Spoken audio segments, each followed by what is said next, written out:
PCOD के लिए अगर आपको प्रॉब्लम्स हुए हैं, पीसीओडी का प्रॉब्लम हुआ है, तो इसमें कोई बहुत बड़ा प्रॉब्लम आज के दिन नहीं हुआ है कि मैनेजेबल नहीं है। ये मैनेजेबल है, तो इसलिए पैनिक होने की ज़रूरत नहीं है कि अब क्या होगा, कैसे होगा।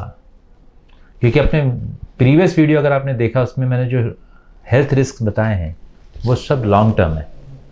इमीडिएटली शॉर्ट टर्म में बहुत ज़्यादा कुछ नहीं होता except your physical appearance is bad, your hairs आने लग जाएंगे, नेचुरली देखने में बहुत ख़राब लग जाता है। एक साइकोलॉजिकल एस्पेक्ट रहता है कि पीरियड्स नहीं हो रहा है टाइम पे, ये सब शॉर्ट टर्म है। बट लॉन्ग टर्म रिस्क के लिए अगर आप सोच रहे हैं तो तुरंत पैनिक होने की ज़रूरत नहीं है, बट हाँ, you must be very careful. मैं doctor Vinod Agarwal, clinical director Sparsh IVF, Kolmuri, Jamshedpur से बोल रहा हूँ। आपका जो प्रॉब्लम है, ये अल्ट्रासाउंड भी हो गया, उसमें डायग्नोसिस हो गया कि पॉलीसिस्टिक ओवरीज है। तो इसके लिए आप अपने डॉक्टर से मिलिए, वो आपको इस बारे में कुछ दवाई देंगे, कुछ आपको लाइफस्टाइल मॉडिफिकेशंस बताएंगे। मैं अपने इस वीडियो में आपको ये बताऊंगा कि क्या क्या करना है, क्या नहीं करना है, जिससे आप इससे बच सकें। ट्रीटमेंट तो आपको डॉक्टर बता देंगे आपके, जो कि उसके लिए आप तैयार रहना कि कोई जादू नहीं होने वाला। पहला चीज़ तो कि आपने 3 महीना दवाई खाया और पीसीओएस ठीक हो गया, ऐसा नहीं होता, बहुत लंबा चलता है इसका ट्रीटमेंट। तो ट्रीटमेंट अपनी जगह।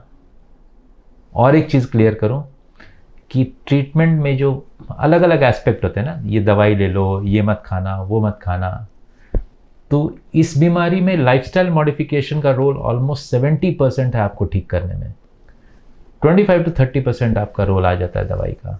तो इसलिए ऐसा नहीं है कि दवाई नहीं खाना और सिर्फ लाइफस्टाइल मॉडिफिकेशन से ठीक हो जाएगी, एक बार हो गया तो। लेकिन प्रिवेंशन के लिए अगर मेरे कुछ टिप्स आपको अच्छे लगे तो उसको फॉलो करना।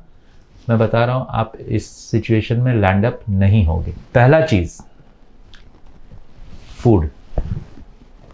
जो प्रोसेस्ड शुगर्स होती है ना, प्रोसेस्ड शुगर्स किस में रहती है? केक या वॉटएवर जैसे pastries, carbonated drinks. Carbonated drinks में मतलब आपके जो सॉफ्ट ड्रिंक्स आ गए, I will not name them, but soft drinks मतलब समझ सकते ना, this black, orange, so whatever it is, उसमें sugar level, processed sugar level is very high. Processed चीज, processed food like pizza, burger, ये सब में भी जो ओवरऑल कार्बोहाइड्रेट जो होते हैं ना, वो बहुत ही ज़्यादा होता है। तो इन चीज़ों को आप बहुत ज़्यादा रेस्ट्रिक्ट कीजिए। रेस्ट्रिक्ट इन द सेंस, ये आपके ट्रीटमेंट में भी काम आता है, प्लस अगर आप इनसे ज़्यादा अपनी दूरी बनाए रखते हैं तो आपको ओवरऑल इस चीज़ में डेवलप नहीं होने पाएगा ये।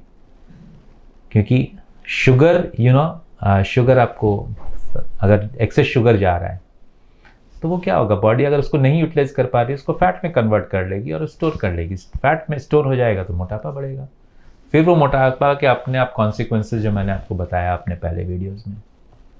तो फूड पे जो है ना, सबसे ज़्यादा इम्पॉर्टेंट आपको ध्यान देना है कि प्रोसेस्ड शुगर्स नहीं होना है। Don't take added raw salt, कच्चा नमक बोलते हैं ना, कच्चा नमक नहीं खाना चाहिए बहुत ज़्यादा। ये ओवरऑल हेल्थ के लिए खराबी है, प्लस देखा गया है कि इसमें आपको अफेक्ट करता है। थर्ड चीज़, आजकल अधिकतर लोग से हम पूछते हैं कितने बजे सोते हैं, तो रात को 11 बजे सोते हैं, 12 बजे सोते हैं। क्यों सर? वर्क पैटर्न वैसे ही है। क्यों, क्या वर्क पैटर्न है? हस्बैंड आते ही हैं काम से रात को 8 बजे। अरे 8 बजे आ जाते हैं, आप 12 बजे सोते हैं। तो क्या होता है कि 10 बजे के बाद 1-1.5 घंटा मोबाइल देखते हैं। तो जो और सुबह कितने बजे उठते हैं? घर का काम रहता है सर, 5 बजे उठ जाते हैं। नॉर्मली जो फीमेल्स, जो मैरिड फीमेल्स होती है इंडियन सोसाइटी में, उनका ये पैटर्न चलता है 80% ऑफ द केसेस में। ये जो स्लीप पैटर्न है ना, ये अगर आपका डिस्टर्ब रहता है तो ओवरऑल हार्मोनल इम्बैलेंस बढ़ने का चांस बहुत बढ़ जाता है। तो यू शुड स्टिक, आप एक फिक्स्ड शेड्यूल बना लो कि इतने बजे हमको सोना है, तो एक minimum sleep of 7 hours is must. 7 घंटा आपको कम से कम सोना है अपना बॉडी को हेल्दी रखने के लिए। तो एक कंसिस्टेंट स्लीप पैटर्न आपको डेवलप करना होगा, वो उसको रखिए। बहुत ज़्यादा देर तक भी नहीं सोना है, तो बहुत कम देर भी नहीं सोना है। मैं नहीं बोल रहा मोबाइल मत देखिए, पॉसिबल ही नहीं है, ये तो बेवकूफ़ी हो गई आज के दिन बोलना, बट उसका टाइम रेस्ट्रिक्ट कीजिए, ठीक है। Third thing what comes into play is exercise. Go out in the sun, not for exercise, पर अपने आप को एक्सपोज कीजिए बॉडी को सन में। बिकॉज पीसीओडी में देखा गया है कि विटामिन डी डिफिशिएंसी बहुत ज़्यादा है लोगों में। तो अगर आप पीसीओडी का जब आप ट्रीटमेंट के पार्ट में आते हैं, तब आपको देखिएगा आपके डॉक्टर आपको विटामिन डी भी प्रिस्क्राइब करते हैं। तो विटामिन डी की कमी, जो क्वालिटी ऑफ एग बनती है ना पीसीओडी में, बेसिकली वो उसको थोड़ा सा करेक्ट करेगी आपको। तो अगर आपको पीसीओडी भी है, और आज का जो लाइफस्टाइल है, जिसको पीसीओडी नहीं है उसका भी आप टेस्ट करा लो, उसका भी विटामिन डी कम रहेगा। तो वो दोनों सिचुएशन में है। पर अगर आपको पीसीओडी है तो उसमें विटामिन डी को आपको बढ़ाना पड़ेगा अपने बॉडी में। So expose to early morning sun आपको जो रहता है, मैं नहीं बोल रहा हूँ कड़ी धूप में जाइए, जैसे जिन दिनों हम लोग के एज ग्रुप के लोग फीमेल्स या हम लोग बाहर निकलते थे, खेलते थे, सब कुछ करते थे, तो वहाँ तो कोई प्रॉब्लम नहीं था। लेकिन आज के दिन मैं बता रहा हूँ, आज के दिन आप 100 लोगों का विटामिन डी टेस्ट करा लीजिए, उसमें से 90% लोगों का कम आने वाला है, अगर वो कुछ सप्लीमेंट नहीं ले रहे। मैं ये बात का ध्यान रखना है। तो विटामिन डी का जो सप्लीमेंट है वो ज़रूरी होती है। सप्लीमेंट लेने से अच्छा है कि आप अपना बॉडी में सिंथेसाइज कीजिए ना। नेचर ने इतना अच्छा चीज़ दिया है, सनलाइट, उससे बनती है हमारे बॉडी में vitamin D. So expose your body to sunlight. Exercise बहुत ज़रूरी है ताकि आप वेट नहीं पुट ऑन करें। खाने का शौक है, खाइए, कोई प्रॉब्लम नहीं है, लेकिन वर्कआउट करना ज़रूरी है, उससे आप वेट नहीं पुट ऑन करेंगे। और जब वेट नहीं पुट ऑन करेंगे ना, तो ओवरऑल मेटाबॉलिज्म, जब आप एक्सरसाइज करते हैं ना, तो सिर्फ वो वेट के लिए नहीं होता, ओवरऑल मेटाबॉलिज्म। आप बहुत लोगों को देखेंगे बहुत ज़बरदस्त स्टैमिना होता है, आपको लगेगा तो थोड़ा मोटा इंसान है, या ये लेडी तो इसको तो हम मतलब मोटी के कैटेगरी में आती है, फिर भी इतना दौड़ लेती है। तो that is what I am telling you, कि वो सिर्फ वेट पैटर्न नहीं होता, आपका स्टैमिना बढ़ाता है। ओवरऑल एक चीज़ डेवलप होती है बॉडी में, this is which is called a good feel hormone. वो आता है जब आप एक्सरसाइज करते हैं, रनिंग करते हैं, तो वो आता है जो आपका ओवरऑल हेल्थ को इम्प्रूव करती है। कोई ज़रूरी नहीं है कि मोटापा पूरा धन बहुत ज़ोर से कम होगा या बहुत तेज़ी से कम होगा तभी मैं हेल्दी होंगी। पतले पतले लोगों को हार्ट अटैक आता है, और मिड वेट कैटेगरी या ओवरवेट वालों को भी नहीं आता है। So that is not only the determining criteria कि इसका वेट 100 किलो था, तो जब तक ये 70 नहीं होगा तो हेल्दी नहीं होगा। No, it's not like that. Overall genetic makeup देखना पड़ेगा उस फैमिली का कैसा है। अगर आप उसके फादर भी हेल्दी हैं, ये भी हेल्दी है, सब कुछ हेल्दी है, लेकिन वेट थोड़ा सा ज़्यादा की तरफ रहता है, that's good, well and fine, there is nothing wrong in it. तो वो अगर जेनेटिकली प्ले कर रहा है ना, वो तो फिर उसमें ये है कि आप उसको पीसीओडी भी नहीं होगा। अगर वो हेल्दी वेट है उसके लिए, तो नॉर्मली उसको पीसीओडी नहीं होगा। तो एक्सरसाइज करना बहुत ज़रूरी है। कोई भी एक्सरसाइज, कोई ज़रूरी नहीं है आपको कि 1 घंटा करना है, 2 घंटा करना है, आपको जितना देर कंफर्टेबल लगे उतना देर एक्सरसाइज कीजिए, but make it a daily habit, make it a religious practice कि आप उस एक्सरसाइज करते हैं। अभी जो मैं बोलने जाऊंगा ना, वो यंग जनरेशन के लिए बहुत दिक्कत वाली बात है। आप उनको बोलो योगा करो, तो उनको लगता है बुढ़े लोग करते हैं योगा, तो वो बोलते पापा आप लोग क्या करो, सवाल योगा होगा आप लोग करो हम। तो ये जो चीज़ है, ये बच्चों में आपको शुरू से डालना होगा।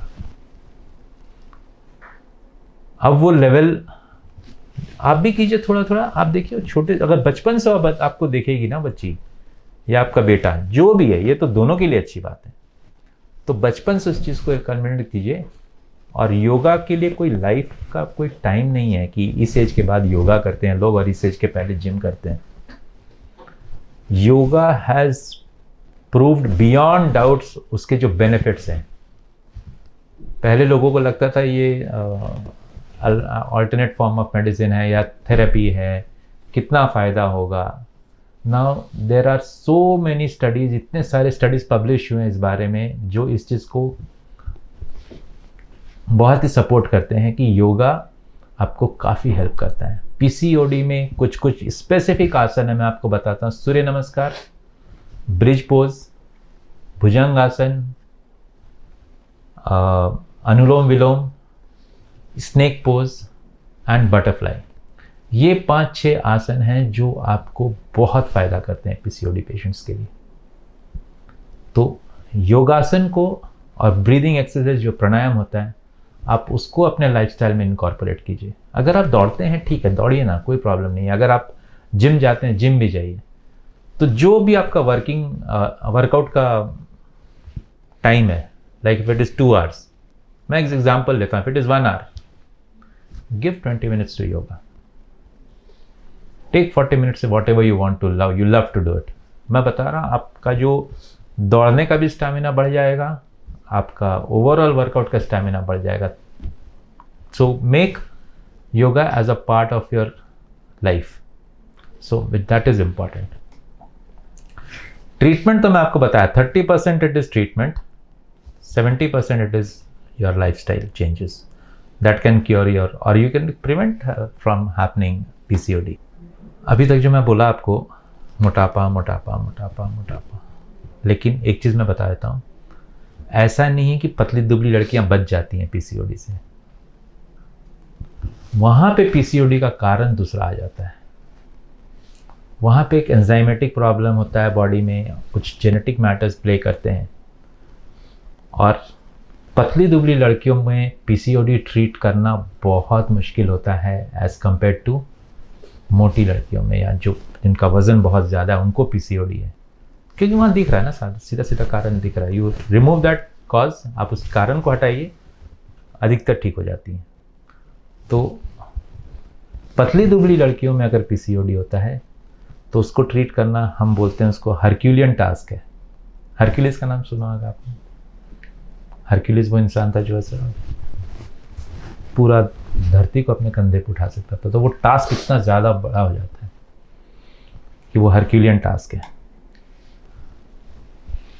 लेट्स प्लेज कि हम इस मुहिम में साथ आएंगे और लोगों को जोड़ेंगे, उनको भी बताएंगे कि पीसीओडी होती क्या है, इसका ट्रीटमेंट जल्दी से जल्दी कराना क्यों ज़रूरी है, और उससे भी ज़रूरी चीज़ है कि हम इससे कैसे बच सकते हैं, जो मैंने आपको बताया कि कैसे बच सकते हैं इससे।